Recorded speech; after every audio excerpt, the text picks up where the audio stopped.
Greetings and welcome to another video by Sir Mike the Hedge Knight.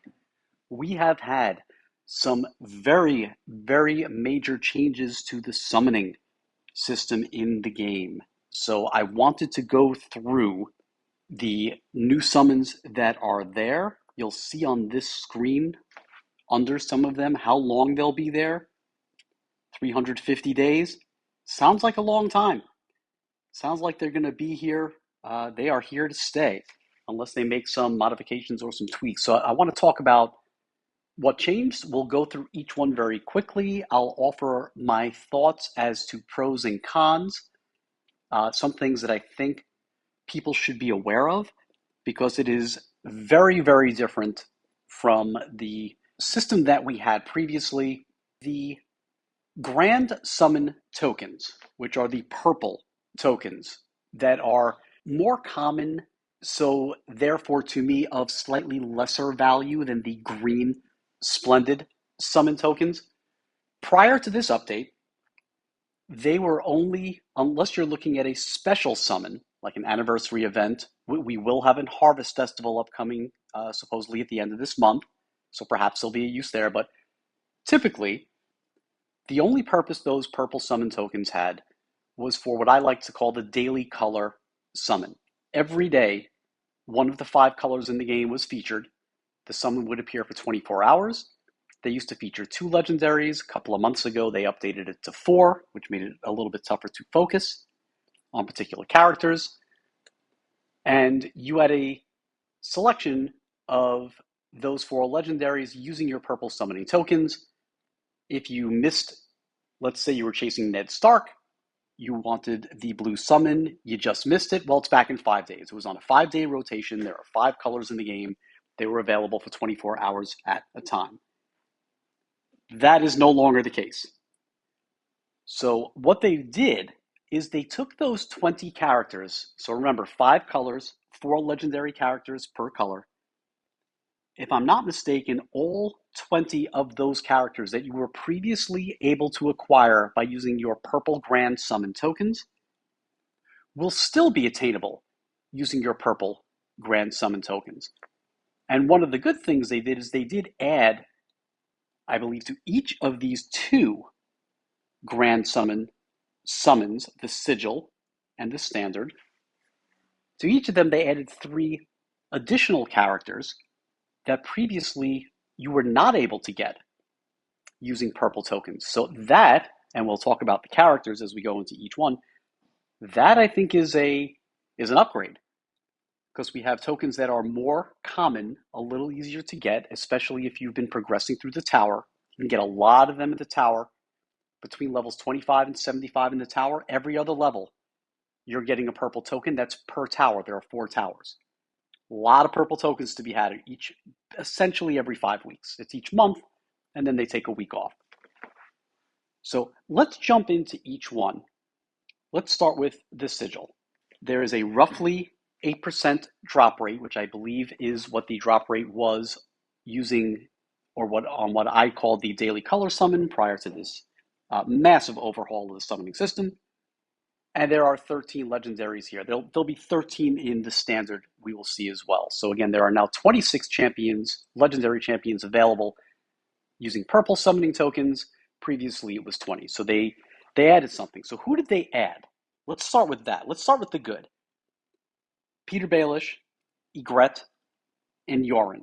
Another change that is really good is when you complete 80 summons, you can choose any of the 13 characters that are available, and you'll see on the bottom 2 things. One, instead of getting 15 shards, you're now getting 30. So for the same amount of tokens spent, rather than 15 shards of your chosen character, you're getting 30. That is fantastic. In addition, under old summoning rules, you could only trigger those bonus shards 3 times per iteration of the summons. But that's when summons were on a rotation, and those days seem like they are past. So that restriction is now lifted. If you got 1,000 purple tokens, have at it. Get those 30 bonus tokens as much as you want. What's the downside? Well, downside is each time you do a summon, or let's assume at this point we're all doing 10x summons. No one's spending 1 token at a time. I would assume at this point. If you are, don't do that. do spend 9 tokens at a time to do a 10x summon. You get one additional summon for free, and you are guaranteed a legendary drop. And with an only 7.94% drop rate, you're going to want to guarantee a legendary drop when you spend these tokens. So, downside is there are 13 legendaries in the pool. So if you are targeting, let's again, just purely by way of example, Ned Stark, and you are guaranteed when you do a 10x summon to get one legendary drop, you're probably only going to get one drop because the drop rate is so low. Occasionally you'll get two, rare occasion you'll get three. Getting three or more sounds like they'll be very few and far between. The chance that you're actually going to pull the character you were hoping to pull, not so likely. Now, I think, while that does seem unfortunate, there are some good things here. Again, one, they bumped the bonus shards from 15 to 30. So that was their answer to, hey, we're going to cut down the number of summons. We're going to get rid of rotations so that you don't have to wait. Hey, I'm waiting for Ned. Oh, he's a few days away. And you'll see when we get to the Splendid summon tokens, those summons, there were particular summons that came around. They'd stick around for a week and then you don't see them for a month sometimes. So sometimes you're saving up your greens, you almost have enough, you don't, and then the summon's gone, you go, oh, I gotta wait a month. So at least those days are over.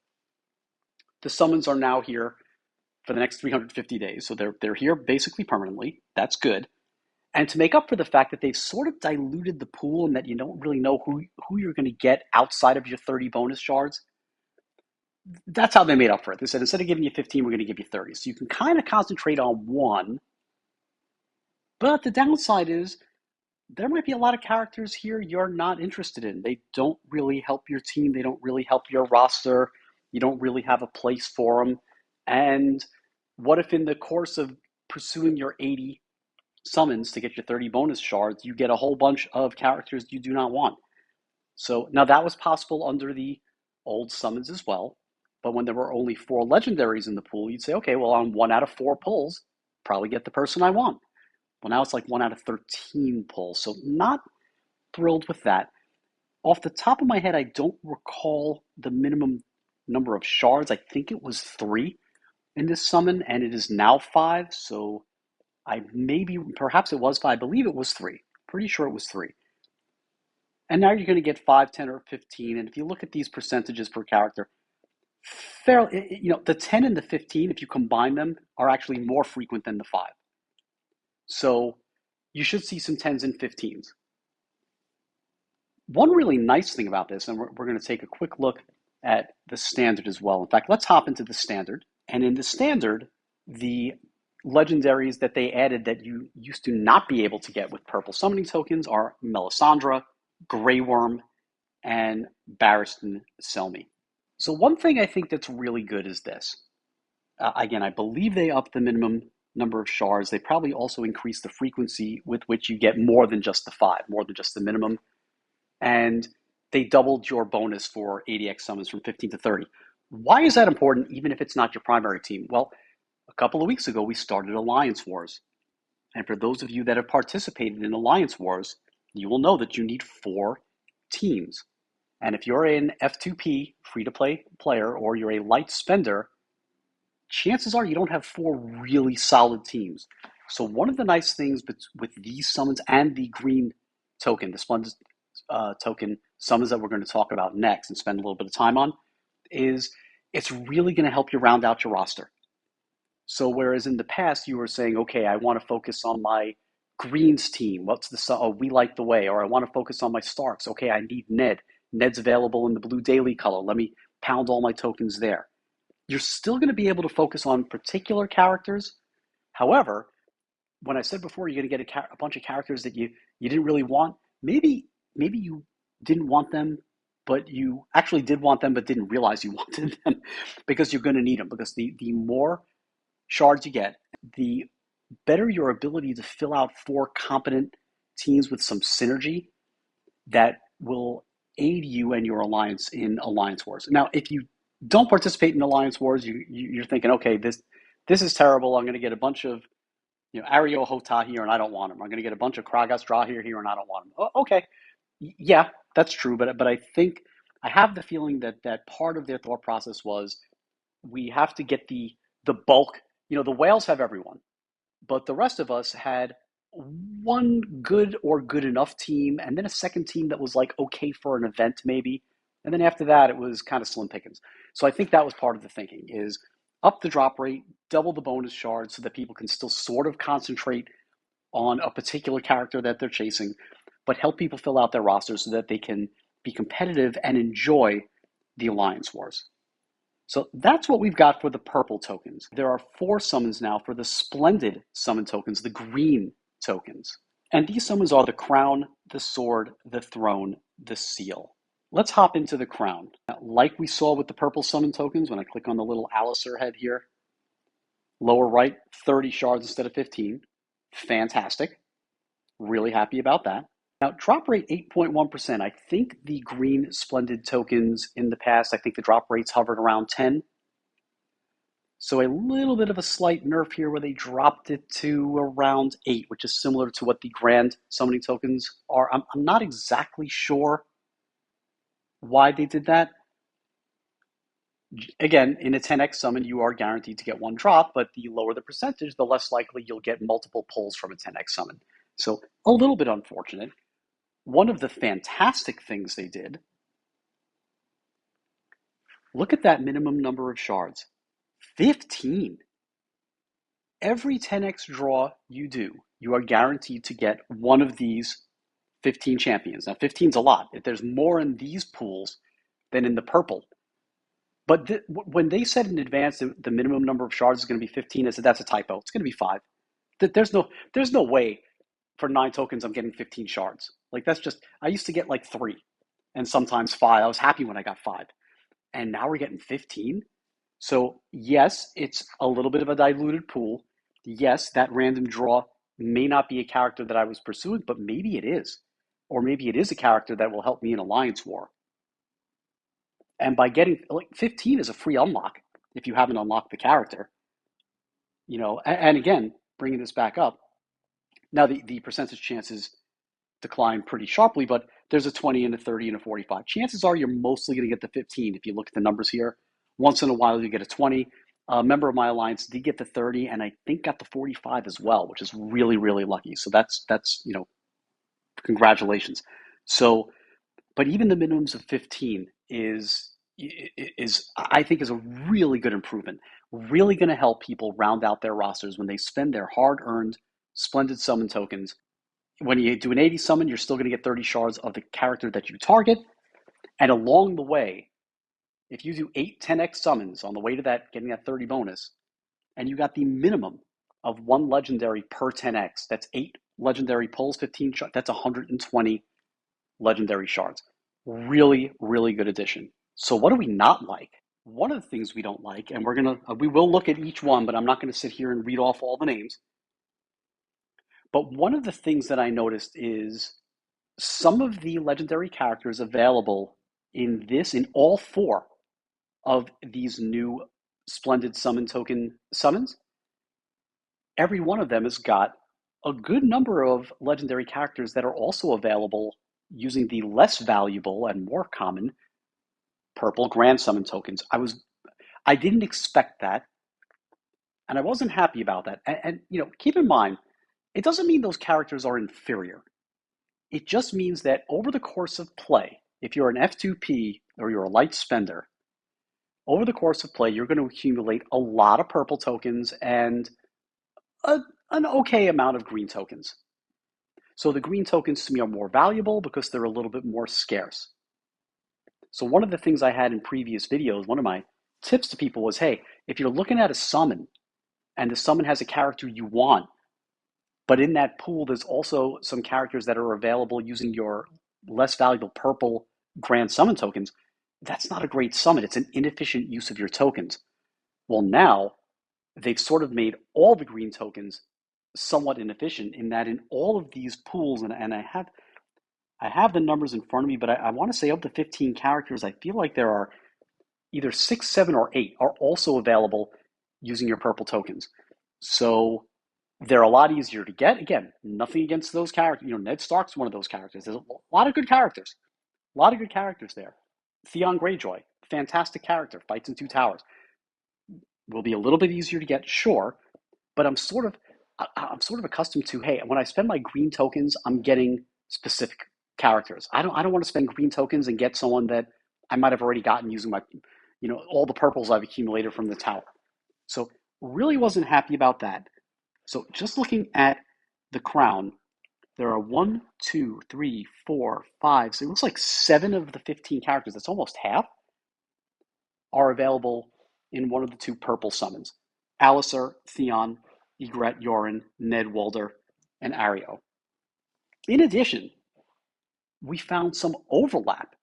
So some of the characters that are only available using green tokens, well, some of them are in more than one, and I think it's only two. I don't think any of them are in three of these summons. Some of them are in two of the summons.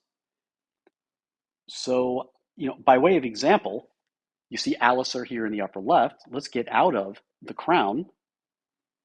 We're going to skip over the sword. We're going to go down to the throne. And who's that first character you see? Look familiar? Alistair. In fact, the character right next to him, Arya, I don't know if she's in the same location, is also available in the crown and the throne. So there's some overlap between the summons, and in each of these summons, there are 7 or 8 characters available using less valuable purple summon tokens. So those are things I am not happy about. I guess the best way, again, not going to read off all 60 names to you, but I think what we'll do, and we're going to go back to the crown real quick, and I'll just read off real quick the unique characters in this summon. So characters that are in this summon that right now are not in any other summon that I'm aware of in the game. Red Daenerys, green Catelyn Stark, and yeah, that's it. There are 2 characters here that can only be acquired currently, unless you're looking at special summons. They can only be acquired in this summon, the crown. Backing out of this, we're going to go into the sword. We're going to run the same exercise. I think there's a couple more here. Aemond, a member of the Greens, Jaime Lannister, the new Robert Baratheon, and the blue Alicent, who was also a member of the Greens. So there are 4 unique characters in the sword summon that you must come here if you want those characters. Going into the throne, where we were just briefly before, Khal Drogo, the old Stannis, the purple hound, Sandor Clegane, Sansa Stark, and the yellow Daenerys. So there's 5 unique characters in this one. So so far that's the leader as far as unique characters. And then the last one, the seal, we have the old purple Tyrion, Otto Hightower, a member of the Greens, and that is it. So, couple of things. And again, there's a lot of good. That 15 minimum shards is great. The 30 bonus shards is fantastic. Well, what's the bad? Let's remember our old summons that we've become accustomed to.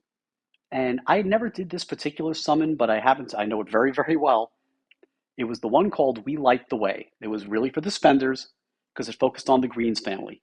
And it focused on half, I should say, of the Greens family: Aemond, Blue Alicent, and Otto. Now, if you're trying to build a Greens team, Aemond and Alicent are in the sword, and Otto is in the seal, and they're not duplicated anywhere else. So you have to kind of bounce back and forth between both summons. And when you used to use your green tokens on that We Light the Way, even though there were 3 legendaries, when you did an 80x summon, you got 8 pulls, you're going to get 2 or 3 of each of them at a bare minimum, plus your 15 bonus shards. Point being, you could spend 72 green tokens, which is an 80x summon, and know that every legendary shard you have is going to improve your greens team. Those days are over. And that, I as much as I enjoy Alliance Wars, and as much as I think it's great that the minimum shards are bumped to 15, and now I can round out my roster, and now I can experiment more, and I can build more teams. What about newer players, or even myself? What if I want to boost my Stark team? I want to boost my Baratheon team. I built my Baratheon team on the rightful king. It was the old Stannis, the old Melisandre. Only 2 legendaries. I didn't care which one I got. Just keep them coming. I can't even tell you how many green tokens I put into that summon. Now, if I want to chase Stannis and Melisandre, well, Melisandre at least is available with purple tokens in the standard. She's also in the seal, so I might get some of her there. But Stannis is a unique character to the throne. They're separated, and even if they were together, there's 15 characters in these pools, and guess what, guys? That's going to go up. I have to think that the new characters, as they're rolling new characters into the game, they're going to start popping them into these four summons. That they'll be available. Like right now, Gendry's available by spending gold as a special summon where you can rate a rate up for him, and I think Old Stannis and Purple Arya's in there. Great. And then at some point when they roll the next new character out, Gendry goes into the pool. Well, they have to make Gendry available for people that are building him. Where's he going to go? I mean, they could put him in the grand summons. It's possible, but I think for newer characters, they're going to put him in a splendid green summons. So I do think this is it's a double-edged sword. Newer players, you're going to get a lot more legendary shards. You're going to have a nice, robust roster, and you're going to have a lot of characters at 2 or 3 star much earlier than any of us that have been playing the game for a while. You going to have any characters at 4 or 5 star anytime soon? No, not really. Not really, because of this dilution. So I don't know if it's good or bad for newer players. Is it good or bad for players like me that have been around 4 or 5 months? Like my primary team is pretty good. Sure, I'd love to get them to 5, 6, 7 star one day. I've got a couple of fives. I have no sixes. Sure, I'd love to, but am I gonna? If it's gonna take so much effort just to get one of them there, and then some of the other characters I get, they're not even part of my team. How many tokens am I going to get over time? Am I ever going to get all of them up to 5, 6, and 7? I don't know. I don't know. So I think it's going to be a little harder to concentrate on particular teams. I think it's going to round out rosters. I think it is going to give a more robust playing experience, especially with Alliance Wars. The one thing is you build a primary team, and this is what I use for Dragon, and this is what I use for Raid, and then other than my event teams, that's all I got. That's what I use. That's what I like. True. And that gets a little stale. So now you're going to have a lot more options. So those are my thoughts. Comment below. Let me know what you think. But I think it's pretty clear from taking a look at the timers here. Like it or lump it, these new summons are here to stay. Comment below, and we will see you soon.